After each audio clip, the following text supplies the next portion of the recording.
చంద్రబోస్ గారిని, వైవిఎస్ చౌదరి గారిని, ప్రొడ్యూసర్ గీత గారిని అండ్ ఎగ్జిక్యూటివ్ ప్రొడ్యూసర్ రమేష్ గారిని. ఓకే, మనం ఫాస్ట్గా వెళ్ళిపోదాం Q&A సెషన్లోకి. మైక్ అందించడమ్మా, కిందున్న మీడియా వారికి మైక్ అందించండి. ఓకే, స్టార్ట్ చేద్దామండి. అడగండి.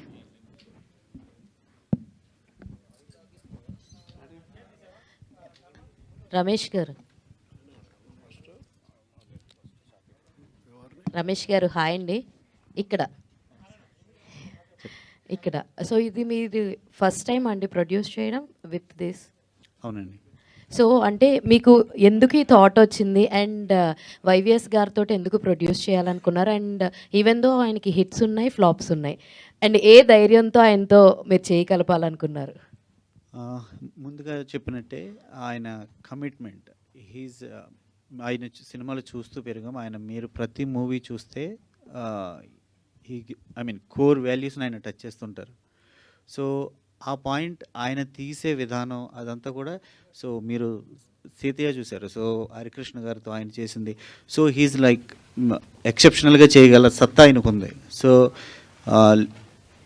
ఈ లేటెస్ట్గా జరిగే ట్రెండ్స్ ఇవన్నీ వాటన్నిటికీ కూడా ఆయన మొత్తం ఫుల్గా నాలెడ్జ్ ఉన్న వ్యక్తి ఆయన.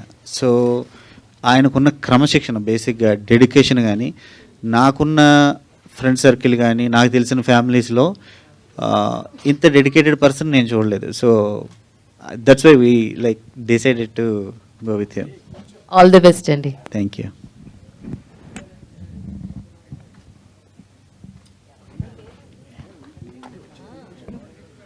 రైట్, వైవిఎస్ గారు ఇక్కడ చెప్పండి అమ్మా. ఇప్పుడు 80s పర్లేదు కూర్చొని చెప్పండి అన్న, ముందు రండి.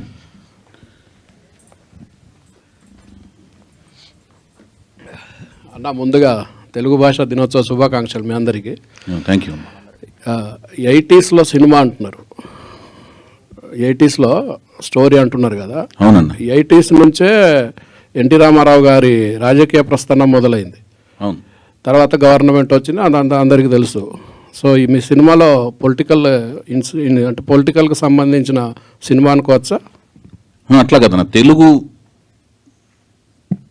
భాష, తెలుగు సంస్కృతి నేపథ్యంలో ఉంటుంది, తెలుగు జాతి నేపథ్యంలో ఉంటుంది. అప్పటికి ఒకటే స్టేట్ కదా, ఆ నేపథ్యంలో ఉంటుంది. తర్వాత హైందవ సంస్కృతి, హైందవ సంస్కృతికి సంబంధించిన కొన్ని విలువలు వాటి నేపథ్యంలో జరుగుద్ది. అప్పుడున్న భౌగోళిక స్వరూపం ఏంటి అనేది ఉంటుంది. 80 నుంచి 83 ఇదంతా తర్వాత జరిగిందే కదా, ఇవన్నీ కూడా ఉంటాయి అనేది నాకు క్వశ్చన్. మీరు అవన్నీ పెట్టమంటే పెట్టనా? పెట్టండి, బాగానే ఉంటుంది. సరే, మీరు వచ్చి సిట్టింగ్లో తీసుకెళ్ళి కూర్చోబెడతా. సరే, అవన్నీ ఒక హైపోథెటికల్ క్వశ్చన్స్ అన్న. అంటే మేమైతే స్టోరీ ఫుల్ పేజ్గా తయారు చేశాను. అది నేనన్నీ మిమ్మల్ని కూడా తీసుకుని మీ ఇన్పుట్స్ కూడా తీసుకుంటాను. మీరు అలాంటివి అద్భుతమైన సన్నివేశాలు అని చెప్తే పెట్టేస్తాను. అడ్జస్ట్ చేయడమే కదన్నా. ఒక పిజ్జాలోకి ఇంకొకటి యాడ్ చేసి లేయర్స్ యాడ్ చేయడమే కదా. అవి మెర్జ్ చేయటం అంటే యాడ్ చేసేస్తాను. మీరు ఏమైనా ఐడియాస్ ఉంటే ఇవ్వండి, చేస్తాను. Thank you. Okay sir. YS గారు, ఇప్పటివరకు మీరు పెట్టిన 3 ప్రెస్ మీట్లు చూస్తే మీరు ఒక పద్ధతి ప్రకారం, ఒక పథకం ప్రకారం వెళ్తున్నట్టు తెలుస్తుంది. ఒక్కొక్కరు బర్త్డే రోజు ఒక్కొక్కరు ఈవెంట్ పెట్టారు. కానీ సినిమా రిలీజ్ అనేది మెయిన్, ఆ డేట్ అనేది మెయిన్ కదా. అది ఎవరి బర్త్డే రోజు రిలీజ్ చేయబోతున్నారు సినిమాని? అట్లా కాదండి. ప్రస్తుతానికి ఏంటంటే బేసిక్ నా ఆలోచన ఏంటంటే, ఇప్పుడు మనం ఫిల్మీ పీపుల్ అండి, film industry, with in the film industry people. నేను చాలామంది మన జర్నలిస్టులు అందరూ, నేను 84లో సినిమా ఫీల్డ్, 83 మద్రాసు వెళ్ళాను, 84లో సినిమా ఫీల్డ్కి వెళ్ళాను. ఇప్పుడు మన జర్నలిస్టులు, ఇప్పుడు వచ్చిన వాళ్ళు కానీ రాని వాళ్ళు కానీ అందరూ ఆల్మోస్ట్ హైదరాబాద్ డైరెక్ట్గా వచ్చిన వాళ్ళు, మద్రాసులో జర్నలిస్టులు అందరూ నాకు ఆల్మోస్ట్ ఫ్రెండ్సే. మన ఐమాక్స్ దగ్గర కలుస్తుంటాం అందరం, అన్ని సినిమాలకు వస్తుంటా కదా నేను, మీరు వితౌట్ ఎనీ ఆబ్సెంట్ ఆల్మోస్ట్ అందరూ తెలిసిన వాళ్ళే. కాకపోతే ఇక్కడ ఏంటంటే నేను చేసే సినిమాలని కొత్త వాళ్ళతో సినిమాలు తీస్తుంటా. కొన్నేమో ఇప్పుడు పెద్ద హీరోలతో సినిమాలు తీసినప్పుడేమో ఎక్కువ ఆడియన్స్ మనస్తత్వం ఎలా ఉంటుందంటే, పెద్ద హీరో సినిమా అనగానే వాళ్ళకి హీరోలకి ఇండివిజువల్గా ఫాలోయింగ్ ఒకటి ఉంటుంది, స్టార్ ఫాలోయింగ్ ఉంటుంది, వాళ్ళ ఫ్యాన్ బేస్ ఫాలోయింగ్ ఉంటుంది. వాళ్ళ న్యూస్ని వాళ్ళే వెతుక్కుని చూసేసుకుంటుంటారు, ఎక్కడుంది, ఎప్పుడు సినిమా ఈవెంట్ ఎక్కడ ఏంటనేది. ఇప్పుడు కొత్త హీరోలతో చేసినప్పుడు ఇలాగ నాలాగా కొంత గ్యాప్ వచ్చి అప్పుడప్పుడు సినిమాలు తీస్తుంటా కదా, నేను కంటిన్యూస్ సినిమాలు తీసిన సందర్భం కూడా లేదు. ఈసారి ఎక్కువ గ్యాప్ వచ్చింది కదా. వచ్చినప్పుడు నేను ఒక 4-5 ఈవెంట్లు ఎక్కువ చేసి అవి కూడా చేస్తే అవి ర్యాండమ్గా చూసే, అంటే మీరు కాకుండా బయట జనాలు ఉంటారు కదా, మన సినిమా ఇండస్ట్రీ కాకుండా మీకైతే విసుగు వస్తుంటుంది. వైవిఎస్ ప్రెస్ మీట్ పెట్టాడంట, మళ్ళీ పెట్టాడంట మనలో జరుగుతుంటుంది. అది నాకు కూడా వినపడుతుంటాయి. నేను కూడా మారువేషం వేసుకుని మీ మధ్యలో ఎదురుతుంటాను, మీకు తెలియదు ఆ విషయం. మళ్ళీ పెట్టాడంటే ఏమైనా చేదస్తాం అనుకుంటుంటారు మీరు. సో కానీ నేను అనుకునేది ఏంటంటే, సామాన్య ప్రజలకి వాళ్ళు జనరల్గా చేసే సర్ఫింగ్లో ఎక్కడో చోట పాపప్ అవుద్ది నా న్యూస్. ఓహో ఇతను ప్రాజెక్ట్ చేస్తున్నాడు అనుకుంటా, మళ్ళీ వైవిఎస్ చౌదరి ఏదో ప్రాజెక్ట్ చేస్తున్నాడు అనుకుంటా అని వాళ్ళకి 4-5 ప్రెస్ మీట్ల తర్వాత ఒకసారి న్యూస్ వాళ్ళ బ్రెయిన్ హిట్ అవుద్ది. That is my target. So నా సినిమా, నేను సినిమా తీస్తున్నాను అనేది వాళ్ళకి తెలిస్తే రావాలా వద్దనేది వాళ్ళ ఇష్టం అనమాట. వాళ్ళ ఇష్టం మీద ఆధారపడి ఉంటుంది అది. కానీ నా క్వశ్చన్కి ఆన్సర్ రాలేదు సార్. అది ఎప్పుడు తీస్తాననేది, రిలీజ్ అదే ఎప్పుడు రిలీజ్ అనేది వన్స్, ఇప్పుడు నేను కొత్త వాళ్ళు తీస్తున్నా, అది చెప్పాను ఏంటంటే, అది వన్స్ మొదటి షెడ్యూల్ రోల్ అయిన తర్వాత ఇదేంటంటే ఇది మిద్దంగా కొత్త వాళ్ళు ఎంత ఇండస్ట్రియస్ అవుట్పుట్ని ఇస్తున్నారు బయటికి. మొదట కదా, ఫస్ట్ టైం యాక్ట్ చేస్తున్నారు కదా వాళ్ళు.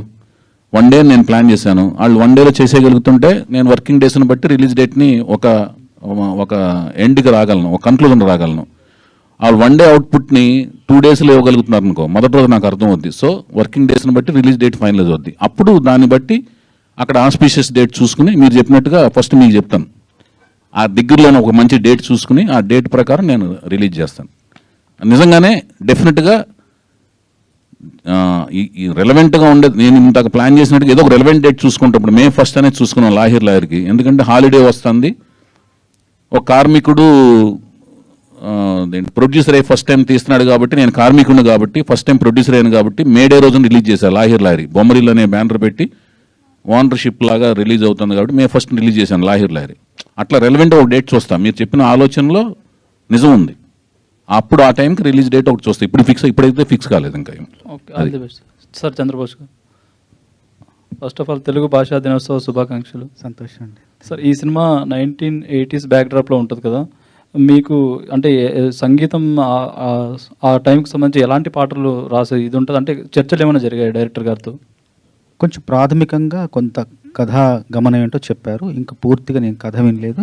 కథ విన్న తర్వాత సందర్భాలు ఏంటో చెప్తారు. తర్వాత ఇంకా సంగీత చర్చలకు ఎరవడంతో కూర్చొని అప్పుడు 80 అయినా కూడా ఇప్పుడు ఆ భాష అంతా కూడా చక్కగా కొంచెం సిద్ధం చేసే ఉన్నాను నేను మనసులో కూడా. కొంచెం ఎలాంటి పాటలు రాయాలి, ఏం రాయాలని చెప్పేసి కొంచెం మనసులో అయితే నేను కొంచెం శ్రమించి ఉన్నాను ఇప్పటివరకు. చంద్రబోస్ గారు ఇక్కడ దీని మీద భయ్యా మీకు దీని ఎక్స్టెన్షన్ ఆన్సర్ చెప్తాను. చంద్రబోస్ గారు ఎలాంటి ఆయన అంటే, ఇన్ జనరల్గా ఆయనకి దాని మీద పూర్తి స్థాయి అవగాహన ఉన్నా కూడా, ఏ రాసినా కూడా అవగాహన ఉన్నా కూడా, ఎంతటి వినయ సామ్రాట్ అంటే ఈయన జనరల్గా ఆయన రాసింది కరాఖండిగా ఖచ్చితత్వంతో కూడిన దాని మీద ఆయనకి పట్టున్నా కూడా, ఆయనకి తెలిసిన పెద్దవాళ్ళని ఊరినే రివిజన్ కోసం ఒకసారి ఎంక్వైరీ చేసుకుని, నేను రాసిన దాంట్లో ఏమైనా ఉన్నాయా, ఇది కరెక్టేనా అని రీచెక్ చేసుకుంటాడు ఆయన. అంత వినయ సామ్రాట్ ఆయన. అంత ఏమండి మంచిగా రాస్తాడు. ఆయనకు మొత్తం తెలుసు. చాలా అన్ని బోల్డ్ బుక్స్ చదువుతాడు ఆయన. ఇలా కనబడతాడు, చాలా బుక్స్ చదువుతాడు, చాలా పరిజ్ఞానం ఉంటుంది. అయినా కూడా చెక్ చేసుకుంటుంటాడు. తను తెలిసిన సన్నిహితులు, స్నేహితులు, మిత్రులు, శ్రేయోభిలాషులు అందరి దగ్గర చెక్ చేసుకుంటాడు. అంత గొప్ప మంచితనం ఉంది, వినయ విధేయతలు ఉన్నాయి ఆయన దగ్గర. అది చంద్రబోస్ గారు, ఇప్పుడు మీ 30 ఏళ్ల ప్రయాణంలో అనేక పాటలు, తెలుగు వెస్ట్రన్ మ్యూజిక్ మీద కూడా పాటలు రాసిన మీరు ఏ పాట రాయడానికి బాగా ఇబ్బంది పడ్డారు? కష్టపడిందా ఎక్కువ? ఇబ్బందా? కష్టం. ఏ పాట బాగా కష్టం అనిపించింది రాయడానికి? అంటే ఎక్కువ సమయం తీసుకున్న పాట మాత్రం కష్టం, బాగా శ్రమించింది మాత్రం విపరీతంగా, అసలు కొలిక్కి రాకుండా ఎటు తేలకుండా ఉన్న పాట మాత్రం పుష్ప సినిమాలో దాక్కో మేక చాలా కష్టపెట్టింది ఆ పాట. ఎందుకో 29 రోజులు పట్టింది ఆ పాట పూర్తి చేయడానికి. రోజు రాస్తూనే ఉంటే చివరికి వచ్చేసరికి 28వ రోజు ఆ సమస్య, ఆ చిక్కుముడి విడిపోయింది. వెలుతురు తింటుంది ఆకుని తింటుంది మేక అని ఆ మాట రావడంతో మన సుకుమార్ గారు చాలా సంతోషపడి ఇంకా ఇక్కడితో ఈ పాట అయిపోయినట్టు చెప్పేసి దాంతో అక్కడితో ముగింపు పలికాము. 29 రోజులు పట్టింది ఆ పాట ఆడాను నాకు. చంద్రబోస్ గారు, అయితే ఫిల్మ్ ఇండస్ట్రీలో ఇప్పుడు తెలుగుకు సంబంధించి తెలంగాణ యాసలో వచ్చిన, ఆంధ్ర యాసలో వచ్చిన language is language. But stage మీద నేటి తరం హీరోలు కావచ్చు, అలాగే నేటి తరం సినిమాల్లో తెలుగు భాష చచ్చిపోయేలా మాట్లాడుతున్నారు. ఈవెన్ రచయితలు కూడా అట్లా పాటలు రాయడం కావచ్చు, మాటలు కూడా ఉన్నాయి సినిమాలో. సో దీని మీద మీ ఒపీనియన్ ఏంటి సార్? భాషను అందరూ గౌరవించాలండి. ఎందుకంటే మనం భాషా ప్రాతిపదికంగానే సినిమా తీస్తున్నాం కాబట్టి భాషను గౌరవించాలి, భాషను ప్రేమించాలి, భాషను రక్షించాలి, భాషను పరిరక్షించాలి. అప్పుడే సినిమా బతుకుంటుంది, తెలుగు సినిమా బతుకుంటుంది. అయితే మీరు తెలంగాణకి చెందినవారు. సో ఆంధ్ర యాసలో పాట రాసేటప్పుడు ఎట్లా అనిపిస్తుంది, తెలంగాణ యాసలో రాస్తున్నప్పుడు ఏది నచ్చుతుంది, అసలు ఏంటి మీ? అంటే నాది భాష తెలుగే, కానీ మాండలికం, మాతృ మాండలికం తెలంగాణ కాబట్టి 2 రకాల పాటలు రాయడానికి నాకు సత్తా ఉంది, ప్రతిభ ఉంది. కాబట్టి ఏ సందర్భం, ఇప్పుడు మేము రంగస్థలం పాట రాసినప్పుడు పూర్తిగా అది గోదావరి జిల్లాకి పాట రాసాం, గోదావరి జిల్లాకు సంబంధించింది. అట్లాగే మొన్న మన సురేందర్ రెడ్డి గారి సినిమాలో ఒక తెలంగాణ ఒక యుగళ గీతం రాసాం. ఏది రాసినా కూడా హాయిగా రాస్తూ పోతుంటాం. బాణికి సంబంధించిన వరకు బాణి ఇచ్చిన పరిమితిలో, ఆ పరిధిలో రాస్తూ పోతుంటాను. రెండు నాకు రెండిట్లోనూ అందవేసిన చెయ్యి అని నేను భావిస్తుంటాను. Thank you sir. వైవిఎస్ గారు, సో మీరు ఇందాక మాట్లాడుతూ ప్రెస్ మీట్లు ఎక్కువ అవుతున్నాయి అనిపించవచ్చు మీడియాకి అని అన్నారు. బట్ కంటెంట్ కూడా అంటే మూవీ హిట్ అయిన తర్వాత ఒక మౌత్ టాక్తో కూడా హిట్ అయిన సినిమాలు ఉంటాయి. ప్రమోషన్ ఎక్కువైపోయినా ఇబ్బందే, హైప్ ఎక్కువ వచ్చినా ఇబ్బందే. సో ఈ రెండింటిని ఎలా బ్యాలెన్స్ చేస్తారు? అంటే ఏంటంటే ఫస్ట్ సినిమానికి నేను గమనించింది ఏంటంటే, సినిమా అనేది ఒకటి వస్తుందని తెలియటం అనేది హైప్ ఉన్న ప్రాజెక్టులకేమో ఎక్కువ ప్రెస్ మీట్లు అవసరం లేదండి. ఐ థింక్ మా ప్రాజెక్ట్కి అయితేనేమో ఎక్కువ రీచబిలిటీ అవసరం అని నేను ఫీల్ అయ్యానండి. అందుకని నేను చేస్తున్నాను. ఇప్పుడు నేను దేవదాస్ తర్వాత ఒక్క మగాడు ప్రాజెక్ట్కి ఎక్కువ ప్రెస్ మీట్లు పెట్టలా. ఒక్క మగాడు అనే ప్రాజెక్ట్కి నేను అసలుకి ప్రీ రిలీజ్ ఈవెంట్, ఒక ఆడియో ఫంక్షన్ ఒకటి చేశాను అంతే. పెద్దగా ప్రెస్ మీట్లు కానీ ముహూర్తం షాట్లు తీయటం కానీ అవన్నీ చేయాల. ఈ ప్రాజెక్ట్ ఏంటంటే బేసిక్గా నేను కొంత గ్యాప్ తర్వాత చేస్తున్న ప్రాజెక్ట్ ఒకటిను, కొత్త వాళ్ళతో నేను చేస్తున్న ప్రాజెక్ట్ ఒకటిను. ఇప్పుడు ఏమైపోయిందంటే మాధ్యమాలు పెరిగిపోయినాయి, రోజుకొక కంటెంట్ వచ్చి చేరుతుంది ప్రజల బ్రెయిన్కి. రోజుకొక కంటెంట్, రోజుకొకటి జరుగుతుంది, దాని మీద ర్యాండమ్గా మారిపోతుంది వాళ్ళ మెమరీ. మారిపోతున్నప్పుడు వాళ్ళ మెమరీలో రిజిస్టర్ అవ్వడానికి గంటకోటి మారుతుంది ఇన్సిడెంట్. దాని మీద సోషల్ నెట్వర్క్స్ 5 మెమరీ ఫాస్ట్గా మారుతుంది. ఆ మెమరీ మధ్యన ఒక చిన్న బీప్ లాగా రిజిస్టర్ అవ్వాలంటే ఒక 4-5 జరిగితే బెటర్ మా ప్రాజెక్ట్ స్కేల్కి. ఇప్పుడు కల్కి లాంటి ప్రాజెక్ట్ ఉందండి, సడన్గా వాళ్ళు డేటు వాళ్ళ ఆఫీస్ దగ్గర పోస్టర్లా పెట్టుకున్న అది బయటికి వెళ్ళిపోద్ది. ఉదయం అటు ఓపెనింగ్స్ నిండిపోతాయి. ఎందుకంటే ప్రభాస్ కొన్న ఇమేజ్కి కానీ, వైజయంతి మూవీస్ బ్యానర్కి కానీ, ఆ రో ఆఫ్ సక్సెస్ల మధ్యన ఉన్న వాళ్ళ బ్యానర్కి కానీ దానికి అది. అయితే మీరు 10 ఏళ్ల తర్వాత మళ్ళీ ఒక సినిమా చేస్తున్నారు. అయితే Q&Aలో కానీ, అంటే 10 ఏళ్ళు కాదు, అంతకంటే తక్కువ. 10 ఏళ్ళు అనకండి, బాధ. సరే చెప్పండి. సో రీసెంట్గా మీ టాక్స్ని బట్టి యూట్యూబ్లో కావచ్చు, మిమ్మల్ని ఫాలో అవుతున్న వాళ్ళ మాట ఏంటంటే వైవిఎస్ ఆర్జీవీలా మాట్లాడుతున్నారు అంటున్నారు. ఈ కామెంట్ని ఎట్లా తీసుకుంటారు? మీ వరకు వచ్చిందా? మేము ఏది అడిగినా కూడా మీరు చెప్పాలనుకునేదే చెప్తున్నారు. అలానా? అయితే ఆర్జీవి గారు, నేను మీరు నవ్వి ముందు అడిగిన తర్వాత నవ్వుతున్నారు ఎప్పుడు. అది నేను చాలా ప్రెస్ మీట్లన్నీ మీరు అన్నీ చూస్తుంటాను, నేను ఫాలో అవుతుంటాను. బాగా నవ్వుతారు మీరు, కానీ లోపల బాధ ఉంటుందని పైకి నవ్వుతా అంతే. బాధ ఏంటో తర్వాత నాకు మెసేజ్ పెట్టండి, ఏం బాధ నేను బాధను తీర్చడానికి ప్రయత్నిస్తాను. సరే, మీ క్వశ్చన్కి ఆన్సర్ చేస్తాను ఫస్ట్. అయితే నేను రాఘవేంద్రరావుకి వీరాభిమాని అండి, గుడివాడలో ఉన్నప్పుడు. తర్వాత రాఘవేంద్రరావు దగ్గర జాయిన్ అయ్యాను అసిస్టెంట్ డైరెక్టర్గా. ఆయన దగ్గర విద్యాభ్యాసం అంతా చేశాను, దర్శకత్వానికి సంబంధించింది. తర్వాత నాకు చాలా ఇష్టమైన డైరెక్టర్ రామ్ గోపాలవరం గారు. ఆయన దగ్గర నేను గోవింద సినిమాకి కో డైరెక్టర్గా ఆ సినిమాకి పనిచేశాను. అప్పుడు రాము గారి దగ్గర నేను ఆయన దగ్గర తర్క వితర్కాల్లో ఒక రకమైన అబ్జర్వేషన్ బాగా గమనించాను. గమనించినంత మాత్రాన ఏ వ్యక్తి దగ్గర నుంచి మనం వెంటనే గ్రాస్పింగ్ చేసే కెపాసిటీ మన దగ్గర ఉంటేనే తర్క వితర్కాలను గమనించగలం. ఆర్గ్యుమెంట్లు ఇప్పుడు ఒకరిని చూసిన వెంటనే మనం ఏమీ గ్రాస్ప్ చేయలేమండి. మన దగ్గర కూడా ఆ గ్రాహక శక్తి ఉండాలి. ఆయన ఆ క్వశ్చన్ చేసిన దాంట్లోనే ఏం తప్పు ఉంది, దాంట్లో మీద మనం ఏం బేసుకుని లింగర్ అయ్యి అదే దాని మీద వేలాడుతూ ఎలాగూ దాన్ని డిఫెండ్ చేయొచ్చు, దాని మీద ఎలా మాట్లాడచ్చు అనే దాని మీద అది మాస్టర్స్ పిహెచ్డీలు అని చేశారు రాము గారు. సో ఆయన ఇంకా దాంట్లో ఆయన దగ్గర నేను పనిచేశానండి. అయితే మా ఇన్ఫ్లుయెన్స్ డెఫినెట్గా ఆయన నేను రాఘవేంద్ర గారి దగ్గర పనిచేశాను, తర్వాత రాము గారి దగ్గర చేశాను, తర్వాత మహేష్ భట్ గారి దగ్గర చేశాను, తర్వాత సంగీతం గారి దగ్గర చేశాను. వాళ్ళందరి దగ్గర పనిచేసినప్పుడు వాళ్ళ యొక్క వ్యక్తిత్వ వికాసాల నుంచి, వాళ్ళ యొక్క వ్యక్తిత్వ పరిజ్ఞానం నుంచి, వాళ్ళ యొక్క తర్క వితర్కాల నుంచి, ఆ అబ్జర్వేషన్ల నుంచి కొంత డెఫినెట్గా ఇన్ఫ్లుయెన్స్ ఉంటుంది ప్రతి వ్యక్తికి. ఒక వ్యక్తిని ఇంకో వ్యక్తి కలిసినప్పుడు ఉంటుంది. అది మేబీ మీరు అనుకున్నట్టు అది అనిపించచ్చేమో మీకు, కానీ బేసిక్గా మనలో ఒకటి ఉంటుంది, ఆ ఇన్స్టింక్టు లేకపోతే గ్రాహక శక్తి ఉంటుంది. ఆ శక్తిలోంచే మనకి రిఫ్లెక్షన్ వస్తుంది, రియాక్షన్ ఉంటుంది. అది అన్న చౌదరి గారు, అన్నా సెప్టెంబర్ 2 పవన్ కళ్యాణ్ గారి బర్త్డే, హరికృష్ణ గారి బర్త్డే. అవును. ఆ రోజు ఈ సినిమా గురించి ఏమైనా రివీల్ చేస్తారా? ఆ రోజు ఏమైపోయిందంటే అన్న, మీరు ఇందాక చెప్పాను కదా, ఆ రోజు అమావాస్య అయిపోయిందన్న. ఓకే, ఏం చేద్దాం, అది సోమాతి అమావాస్య అని ఒక పవర్ఫుల్ అమావాస్య అయిపోయింది. ఏం చేద్దాం చెప్పండి. సార్ అంటే ముందే చెక్ చేసుకున్నారా మీరు?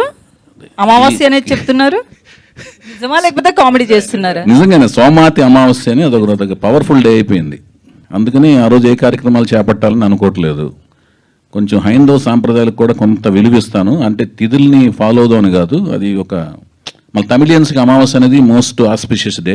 అంటే లాస్ట్ టైం ప్రెస్ మీట్ లో కూడా పవన్ కళ్యాణ్ గారు అంటే చాలా ఇష్టం నాకు అని చెప్పారు. ఆ రోజు కూడా ఏదైనా కార్యక్రమం పెడుతున్నారా, ఏదైనా రివీల్ చేస్తారా అనేది? అట్లాగా అంటే హరికృష్ణ గారి బర్త్డే, పవన్ కళ్యాణ్ గారి బర్త్డే కూడా అదే రోజు. ఎస్, చంద్రబోస్ గారు. ఆ రోజు ముందుగా తెలుగు భాషా దినోత్సవం శుభాకాంక్షలు. ధన్యవాదాలు. అన్న, తెలుగు లెస్స, దేశ భాషలందు తెలుగు లెస్స అని ఓ మహానుభావుడు చెప్పాడు. అది ఇప్పుడు ఎలా తయారైందంటే తెలుగు లెస్స అయిపోయేటట్టుగా ఉంది.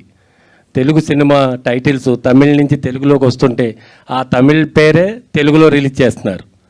తంగ్లాన్ అని కానీ, వాల్మీ అని కానీ, ఇలా ఏమవుతుంది? తెలుగు భాష త్వరలో కనుమరుగైపోతుందా అనే ఆలోచన మాకు వస్తుంది. మీరేమంటారు దీని మీద?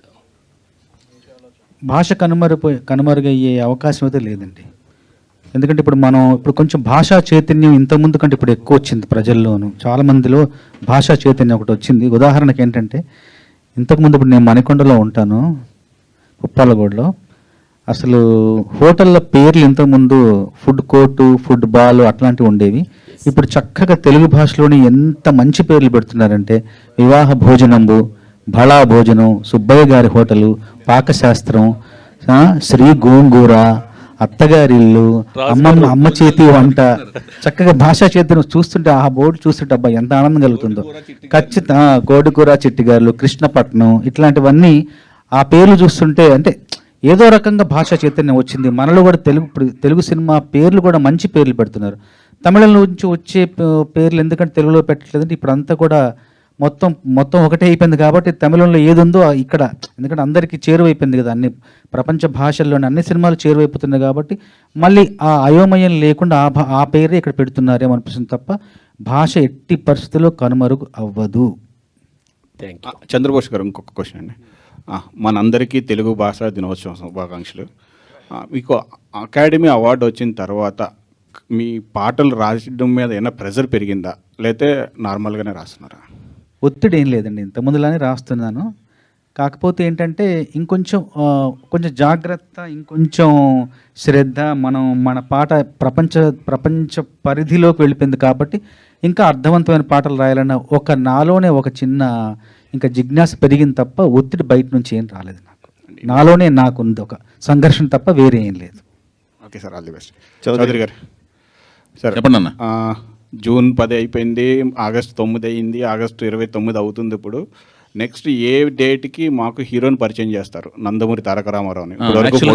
ఇది ఒకటండి. యాక్చువల్గా నేను ఆయన దగ్గర చెప్పినట్టు సెప్టెంబర్ 2 అనుకున్నాను, అంటే హరికృష్ణ గారి బర్త్డే సందర్భంగా అనుకున్నాను. కానీ అది అంటే బ్రైట్గా మంచి ఫ్యూచర్ను ఆశిస్తూ నందమూరి తారక రామారావు అనే పేరుని ప్రపంచానికి, అంటే 4వ తరం పేరుని, 4వ తరం జనరేషన్ బిడ్డని ఆ పేరుతో పరిచయం చేస్తూ అమావాస్య రోజు ఎందుకు పరిచయం చేయడం, అలాగే తెలుగు అమ్మాయిని నేను పరిచయం చేస్తూ, మన వాళ్ళు కూడా ఇంతకుముందు ప్రెస్ మీట్లు అడిగారు, మీరు ఫామ్లో ఉన్నప్పుడు ఎందుకు పరిచయం చేయకుండా ఇప్పుడు ఎందుకు పరిచయం చేస్తున్నారనేది ఒక ఆయన అడిగారు. మళ్ళీ అమావాస్య రోజు ఎందుకు అని దాన్ని కొంచెం పోస్ట్ పోన్ చేసే కార్యక్రమంలో పెట్టుకున్నాను. నెక్స్ట్ ఏదైనా సరే వాళ్ళిద్దరిని పరిచయం చేసి మీ అప్రిసియేషన్ అంటే మీ యొక్క తీర్పు తీసుకుని మీరేనా అంటే వర్క్షాప్ ఏం చేయిస్తున్నారా, ప్రస్తుతం మేకవర్ ఏమైనా చేయిస్తున్నారా మీ సినిమా కోసం? దాదాపుగా ఏప్రిల్ లాస్ట్ ఇయర్ 2023 ఏప్రిల్ 27న అతను కలిశానండి. అతన్ని నందమూరి తారక రామారావుని, హరికృష్ణ గారు మనవణ్ణి, జానకిరామ్ గారు దీపిక నందమూరి గారి అబ్బాయిని, రామారావు గారు ముని మనవణ్ణి. అప్పటి నుంచి తను నా గైడెన్స్లో తను ట్రైనింగ్లో ఉన్నాడు. చక్కగా తయారయ్యాడు according to my character role story demand. Height దాదాపు ఆల్మోస్ట్ 6 feet ఉంటాడు. చక్కగా తయారయ్యాడు ఆయన. అలాగే ఈ అమ్మాయి తెలుగు అమ్మాయి వీణారావు, చక్కటి కూచిపూడి క్లాసికల్ డాన్సరు, అభినయం చక్కగా చేస్తుంది ఆ అమ్మాయి కూడా. ఆవిడ కూడా మంచి నా గైడెన్స్లో. ఇంకా మళ్ళీ వేరే వాళ్ళు వీళ్ళు ఎందుకని ఆల్రెడీ కూచిపూడి డాన్సర్ అంటేనే అభినయం ఉంటుంది యాజ్ ఇట్ ఈజ్. కళ్ళతో అభినయం, ఈ భంగిమలు ఇవన్నీ కరెక్ట్గా క్లాసికల్ డాన్స్ అవన్నీ వచ్చినప్పుడు అభినయం ఉంటుంది ఆటోమేటిక్గా. ఆ అమ్మాయికి వచ్చు. ఇతను కూడా అంతకుముందు కూడా కొంత డాన్స్ వచ్చు, డాన్స్ బాగా చేస్తాడు, బ్రహ్మాండం చేస్తాడు. అభినయం కూడా కొంత నేర్చుకుని ఉన్నాడు ఆయన.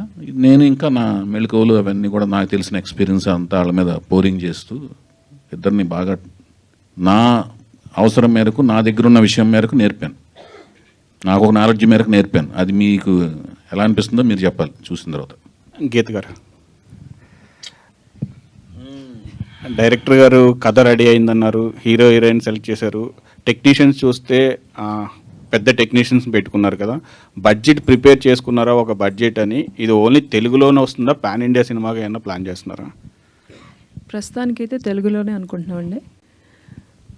ప్రోడక్ట్ అంతా అయిన తర్వాత లాస్ట్లో నిర్ణయం మారుతుందని నేను అనుకోవట్లేదు, కానీ ప్రస్తుతానికైతే తెలుగులోనే రిలీజ్ చేసుకో. చౌదరి గారికి ఏదో ఐడియా ఉంది?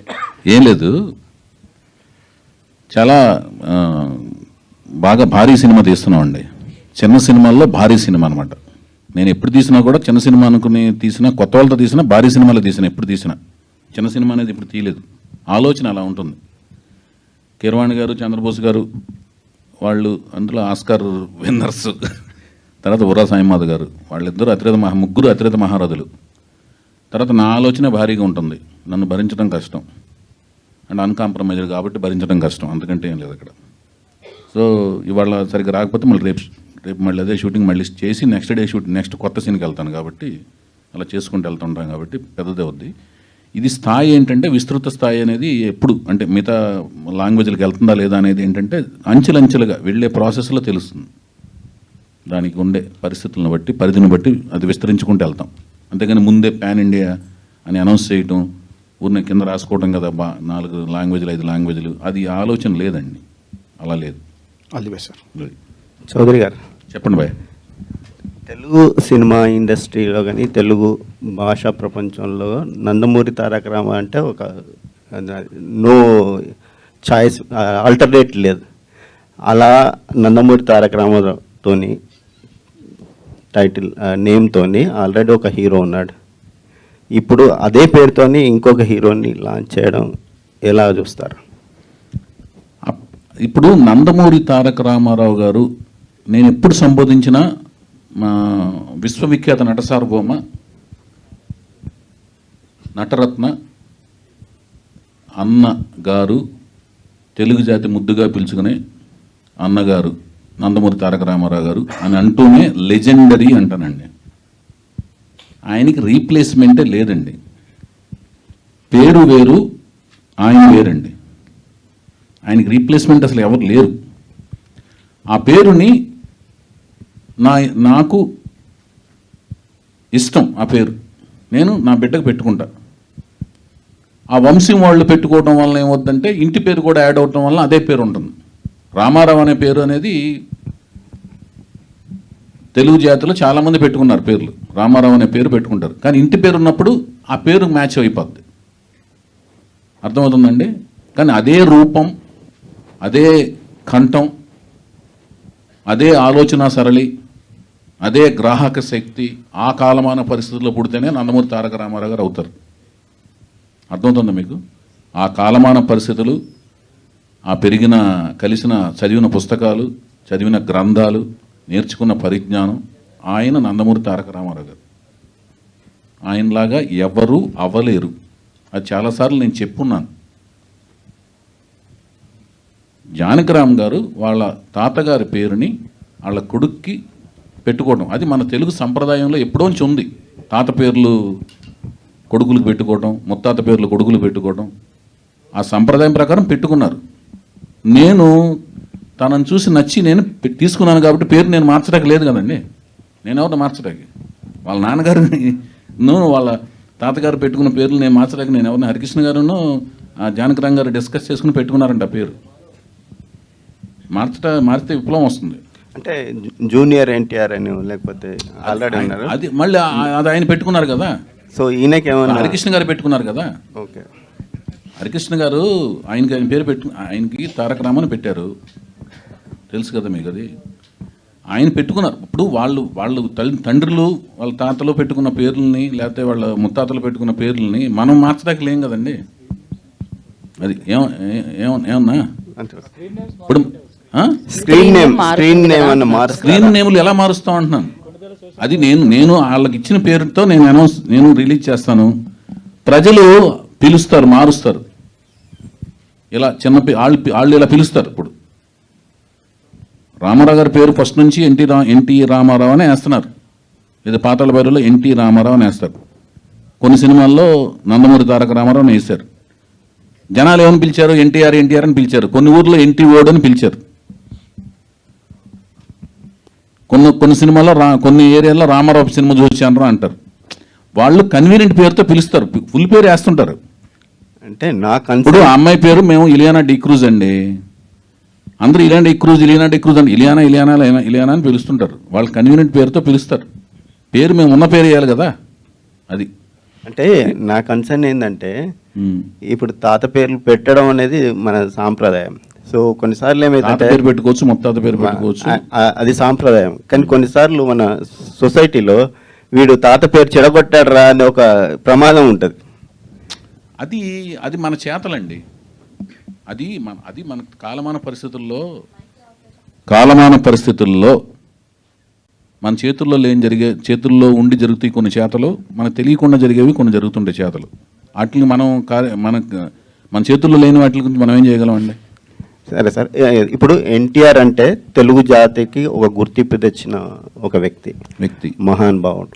సో అప్పటి వరకు తెలుగు భాష కోసం ఎంత కృషి చేసినా కానీ ఎన్టీఆర్ దానికి మార్గదర్శకులుగా ఉన్నారు.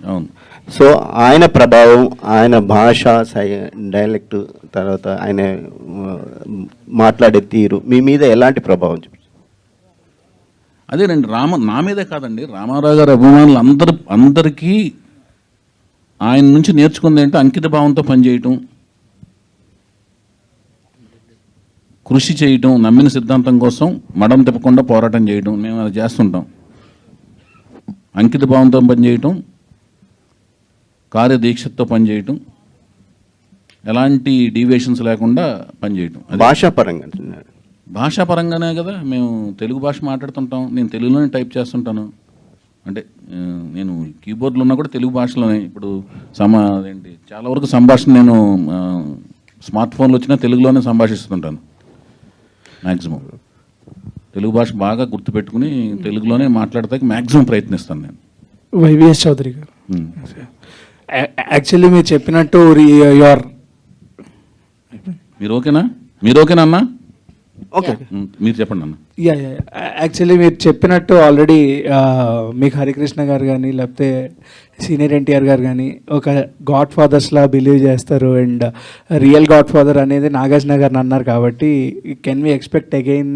ఇప్పుడు హరికృష్ణ గారు మనతో లేరు, కానీ ఆల్రెడీ నందమూరి వంశం నుంచి మన బాలకృష్ణ గారు ఉన్నారు. Can we expect any Akkineni and Nandamuri combo again? అదేనండి, ఇప్పుడు ఫస్ట్ ఏంటంటే ఇప్పుడు నేను ఒక ప్రాజెక్ట్ పెట్టుకున్నానండి. నేను ఒక సక్సెస్ఫుల్ ప్రాజెక్ట్తో బయటకు రావాలి. ఫస్ట్ వచ్చిన తర్వాత ఒక మంచి వాళ్ళిద్దరికి ఒప్పించగలిగే ఒక కథ రాసుకోగలగాలి. రాసుకుని వాళ్ళ దగ్గరికి వెళ్ళాలి, వాళ్ళకి అది నచ్చాలి, టైం అకామిడేట్ చేయాలి వాళ్ళిద్దరికి చేసే టైం. అప్పటికి వాళ్ళు ప్రాజెక్ట్స్తో ఉన్నారనుకోండి, మళ్ళీ ఆ టైంలో కుదరాలి కదా. ఇవన్నీ ఏంటంటే పెర్మిటేషన్స్ అండ్ కాంబినేషన్స్. ఇప్పుడు నేను సీతారామరాజు టైంకి అనుకోకుండా కుదిరింది, అది అలా కాంబినేషన్ సెట్ అయిపోయింది. నేను అక్కడే ఆ కాంపౌండ్లో ఉన్నాను కాబట్టి మన సీతారామ కళ్యాణం అయిన వెంటనే సీతారామరాజు చేయాల్సి వచ్చింది, చేశాను వెంటనే. కంటిన్యూటీ అక్కడే ఉన్నాను కాబట్టి కాంపౌండ్లో. అదే నేను ఆ సీతారాముల కళ్యాణం అయిన వెంటనే బయటకు వచ్చాను అనుకోండి, సీతారామరాజు చేయగలిగే ఉన్నాం కాదో నాకు తెలియదు. It depends. సో మీ మూవీస్లో ఏదైనా రిలీజ్ చేయాలనుకుంటే ఏం చేస్తారు? ఇప్పుడు అంటే మీకు ఏమన్నా నాగార్జున గారు బాలకృష్ణ గారితో కాంబినేషన్ సినిమా చేయాల్సి వచ్చింది అనుకోండి, నాకు ఈ సినిమా నేను అనుకున్న సక్సెస్ ఇచ్చి అలాంటి కథ నాకు వస్తే నాకు అంతకంటే అదృష్టం ఏంటండి ఇంకా చెప్పండి. వాళ్ళిద్దరు నటవారసులు, వాళ్ళ అంశాలకి వాళ్ళిద్దరితో ఒక అవకాశం వచ్చింది చేయటం అనేది. అసలు మీరు అడిగిన క్వశ్చన్కి అది సంభవం అయితే ఎంత ఆనందం అండి చెప్పండి. అది చంద్రబోస్ గారు, మన అంటే తెలంగాణ నుంచి మీరు అంతకుముందు సిన్నారా కానీ దాశరథి కానీ ఒక మార్క్ చూపించారు ఇండస్ట్రీలో. కానీ అంటే ఇది కాంట్రవర్షియల్ కాదు, ఒక జర్నీ మీ గురించి అడుగుదామని. సో ఒక దశలో సమైక్య రాష్ట్రంలో తెలంగాణ వాళ్ళకు భాషే రాదు అనే ఒక వివక్ష నుంచి, అలాంటి టైంలో మీరు వేటూరి, సిరివెన్నెల గారు మంచి పీక్లో ఉన్నప్పుడు మీ ఎంట్రీ ఇచ్చారండి. సో అలాంటి పరిస్థితుల్లో మీకు ఎలాంటి ప్రతికూల పరిస్థితులు జయించి మీరు ప్రయాణాన్ని కొనసాగించారు? అంటే మామూలుగా సాధారణంగా సినిమా రంగంలో అవరోధాలు, ఆటంకాలు ఎదుర్కొనే ఒక కళాకారుడికి ఎలాంటి అవరోధాలు, ఆటంకాలు ఎదురయ్యో అలాంటివి ఎదురయ్యే తప్ప ప్రత్యేకంగా నాకు మాత్రం ప్రాంతీయ వివక్షత వ్యక్తిగతంగా నాకు ఎలాంటి ఎదురవ్వలేదు. ఎందుకంటే నన్ను ఆదరించి నన్ను ప్రోత్సహించిన వాళ్ళు రామానాయుడు గారు, ముప్పలనేని శివ గారు, కీరవాణి గారు, మొదటి అవకాశం ఇచ్చింది రాఘవేంద్ర గారు, వీళ్ళంతా కూడా నన్ను ప్రోత్సహించారు. నాకైతే ఎలాంటి వివక్ష ఎదురవ్వలేదు, మనస్ఫూర్తిగా చెప్తున్నాను. థ్యాంక్ యూ అండి. చౌదరి గారు, నేను చక్రి గారితో సినిమా చేశాను కదా, 2 సినిమాలు నేనే చేశాను కదా. అంటే ఏం ఉండబోయా ఇక్కడ ఒక మాటేనండి. ఫస్ట్ ప్రాంతీయ భేదాలు ఇక్కడ ఏంటంటే టాలెంట్ ఉంది ట్యాప్ చేస్తారు, టాలెంట్ లేదు స్క్రాప్లో పడేస్తారు. స్క్రాప్, ట్రాష్ అంతే. ఫస్ట్ అవకాశానికి మాత్రం టాలెంట్ కాదు, కులమో లేదంటే ప్రాంతమో ఏదో అవసరం అనేది ఇండస్ట్రీ మీద ఉండిపోయింది. అట్లా ఆ మచ్చ అనేది కొన్ని తరాల నుంచి ఉంది. మచ్చ కళ్ళల్లోంచి కళ్ళజోడు పెట్టుకున్న మా కళ్ళజోడులో ఉంటుంది, కళ్ళల్లో ఉంటుంది. ఆ 2 కళ్ళు అదే మా దానికి ఏదైనా డ్రాప్స్ వేసుకుని కళ్ళజోడుకి మార్చుకుంటే సరిపోద్ది అంతేనండి. ఓకే. చౌదరి గారు, ఒక్క క్వశ్చన్ అండి. చెప్పండి అన్న. సార్, మీరు మీ సినిమాలో 99.9% అన్ని తెలుగు పేర్లే పెట్టారు, ఒక్క టైగర్ తప్ప, టైగర్ హరిశ్చంద్ర ప్రసాద్ తప్ప. నేను కాదు పెట్టింది, అది నాది కాదు, సముద్ర గారు. నేను సీతయ్య పెట్టారు. ఇప్పుడు చేసే సినిమా కూడా తెలుగు పేరే ఉంటుందా? తెలుగు పేరే. నేను అసలు ఇంతవరకు ఇంగ్లీష్ పేర్లు పెట్టలేదు భయ్య, ఇంతవరకు పెట్టలేదు. తెలుగు పేరే పెడతాను 100%. స్వచ్ఛమైన తెలుగు పేరు పెడతాను. మీరు ఏదైతే సినిమా చెప్పారో అది సముద్ర గారి సినిమా. యాక్చువల్లీ హరికృష్ణ గారితో వైవిఎస్ చౌదరి గారు చేసిన Seethayya. Thank you so much. ఎవరి మాట వినడు. Thank you. అండ్ చంద్రబోస్ గారికి మరొకసారి ప్రత్యేకమైన కృతజ్ఞత తెలియజేసుకుంటున్నాము.